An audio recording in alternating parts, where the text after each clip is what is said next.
कि इस्लाम मोहब्बत से फैला है। इस्लाम में इंसाफ, जस्टिस, इंसाफ एक ऐसी चीज है कि जब कोई भी कौम हो वो जब इंसाफ से काम लेती है तो दूसरी कौमें खुद ब खुद उससे मुतासिर होती है। भाई गांधी जी हमारे मजहब के मानने वाले हैं, है क्या? मुसलमान थे गांधी जी, मगर मैं भी गांधी जी कह रहा हूं ना। क्यों कह रहा हूं भाई, क्यों एहतराम से नाम ले रहा हूं? उनकी तालीमात में इंसाफ मिलता है, हिंदू मुस्लिम एकता की बात मिलती है, वो नफरतों की बात नहीं करते थे। कोई किसी भी मजहब का मानने वाला हो, जब वो मोहब्बत की बात करता है तो सारे दुनिया के मज़ाहिब उसको मोहब्बत से देखते हैं, सारे दुनिया के मजहब के मानने वाले उसको खुद मोहब्बत करते हैं। और यही चीज हमें इस्लाम में मिलती है। लोगों ने इस्लाम को कबूल इसलिए किया कि जब उन्होंने इस्लाम को देखा, परखा, समझा तो उनको इस्लाम में जस्टिस मिला।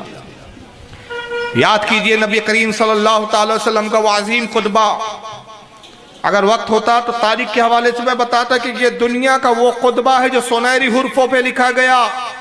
अब बड़े बड़े मुस्तशरिक आलिम जो गुजरे, यानी वो आलिम मुस्तशरिकीन जिनको कहा जाता है, जो इस्लाम मानने वाले नहीं थे, क्रिश्चियन थे, यहूदी थे, उन्होंने जब मोहम्मद सल्लल्लाहु अलैहि वसल्लम के खुतबे को देखा और पढ़ा, उन्होंने कहा कि रूए ज़मीन पर इससे अजीम खुतबा ना आज तक किसी ने दिया, ना क़यामत तक ऐसा बेहतरीन कोई खुतबा दे सकता है।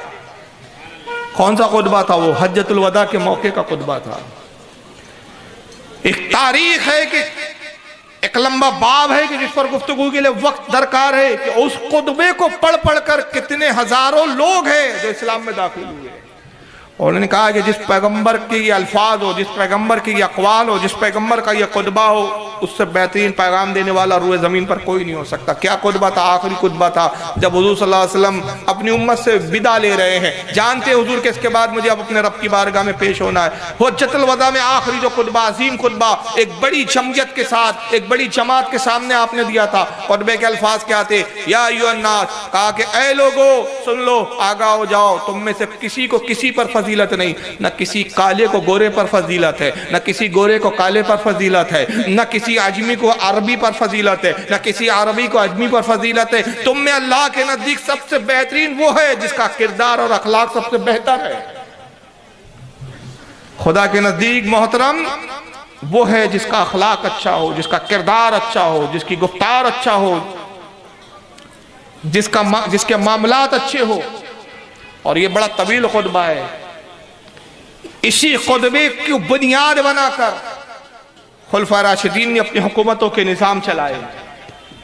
खुलफा राशिदीन ने इसी को बुनियाद बनाकर अदल इंसाफ कायम किया कि किसी काले को किसी गोरे पर फजीलत नहीं, किसी गोरे को काले पे फजीलत नहीं। ये वो खुतबा था, ये वो आफाकी पैगाम था कि जिसने इसको सुना उन्होंने देखा कि जिन मज़ाहिब में हम है, यहाँ तो तफरीक है, यहाँ तो नफरतें हैं, छूतछात है।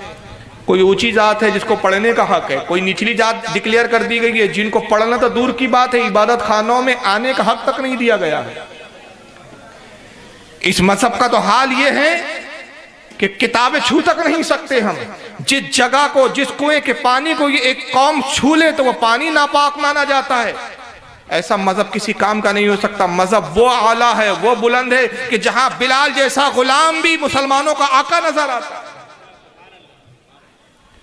ये वो आफाकी पैगाम था जिसने लोगों के दिलों को इस्लाम की तरफ माइल किया है कि इस्लाम में छूट जात नहीं।